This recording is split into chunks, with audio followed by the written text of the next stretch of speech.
Assalamualaikum warahmatullahi wabarakatuh.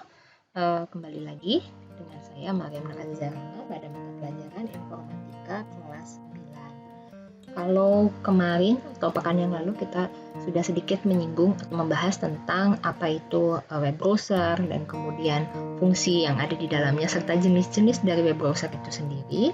Nah, sekarang kita akan mencoba mencari tahu apa saja yang termasuk ke dalam fitur-fitur yang terdapat pada web browser, ya.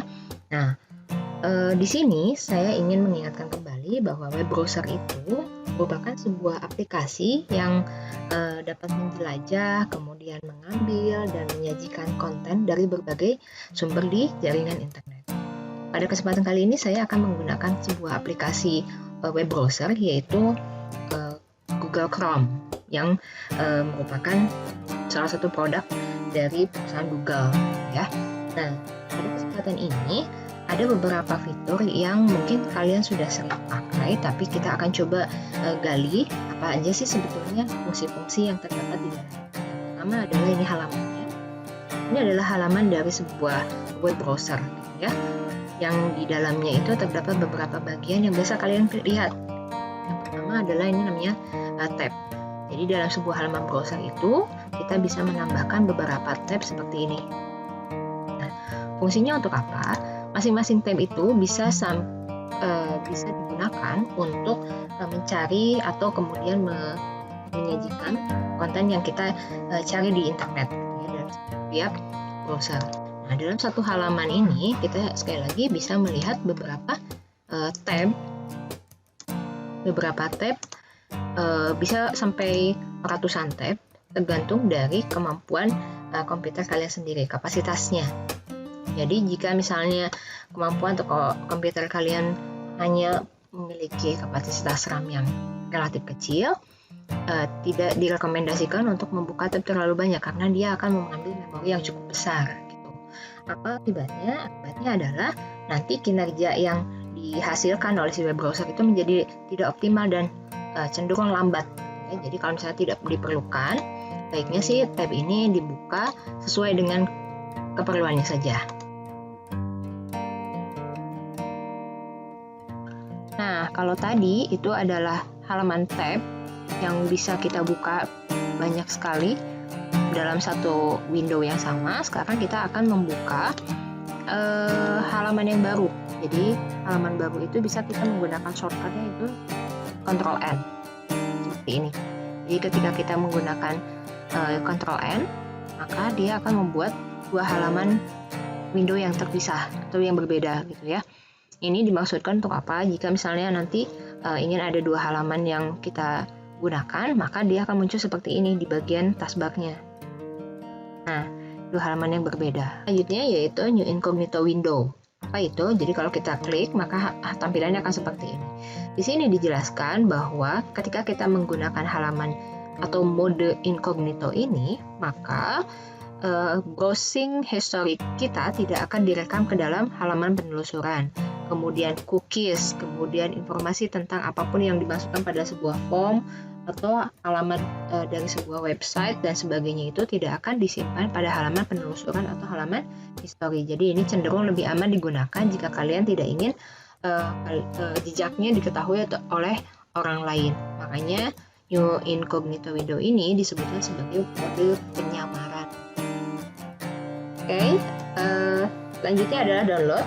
Ini adalah halaman di mana kita akan mengetahui file-file apa saja yang sebelumnya pernah kita download, jenis file apa saja, kemudian dari mana file tersebut di-download, kemudian disimpan di mana file tersebut di direktori komputer kita. Jadi semua semua informasi tentang file yang di-download ada di sini, ya. Kemudian adalah fitur untuk bookmark. Bookmark itu apa sih? Kalau di dalam sebuah buku biasanya kita menemukan ada tanda bacanya, ada penanda bacanya. Nah, ini pun sama. Di bookmark ini kita bisa menandai website mana saja yang mungkin sering kita kunjungi atau menjadi favorit kita, sehingga kita tidak harus mengetik ulang alamat websitenya dengan dengan penuh, gitu ya. Tapi kita tinggal memanfaatkan fasilitas bookmark ini. Misalnya nih, kita sering mengunjungi halaman website ini, ya kan?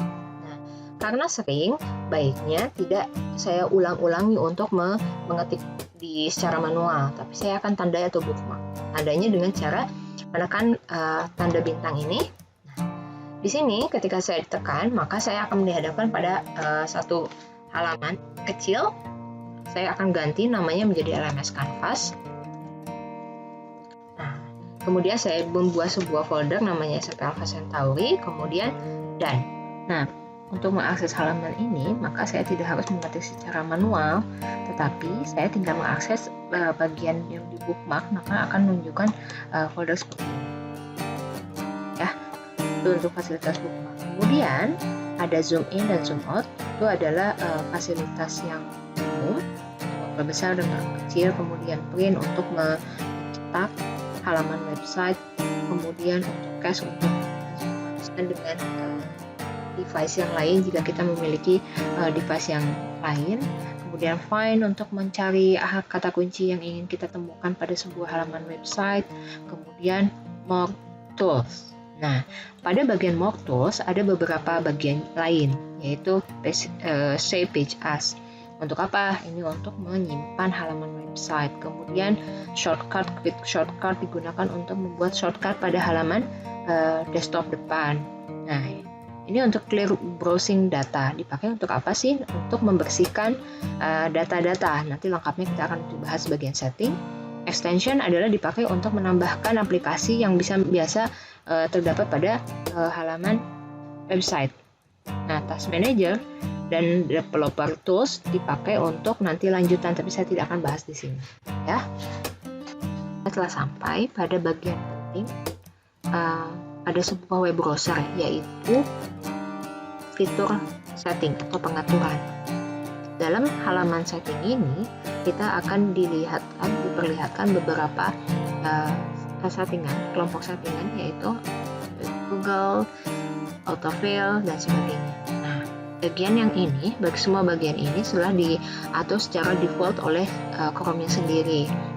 Kita hanya butuh melakukan beberapa penyesuaian sesuai dengan apa yang kita butuhkan. Yang pertama misalnya kita diminta juga untuk login, karena di sini adalah Chrome yang notabene adalah miliknya Google, maka kita diminta untuk login dengan menggunakan akun Google yang kita miliki.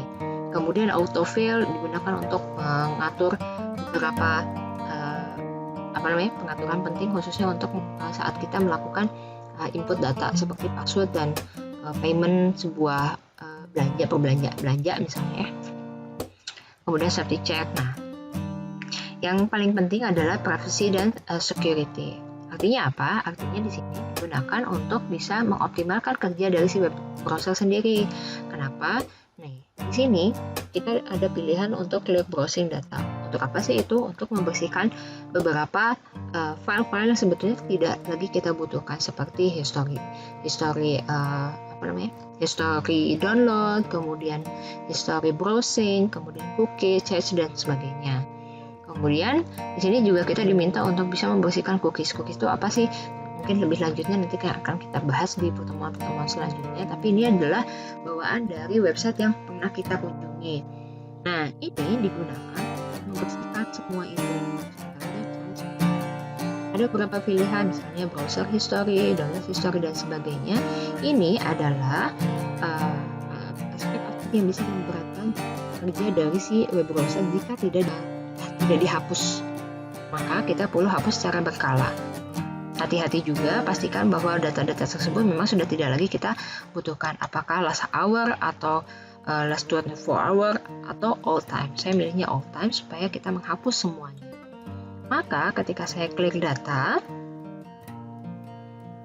semua file-file yang telah ada ini akan terhapus, dan ini yang akan memperbaiki kinerja dari sebuah browser.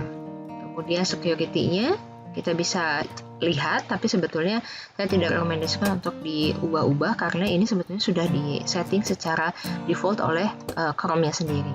Nah, termasuk yang lainnya. Jadi alangkah baiknya kita bisa pelajari tapi tidak mengubah jika kita tidak memahaminya.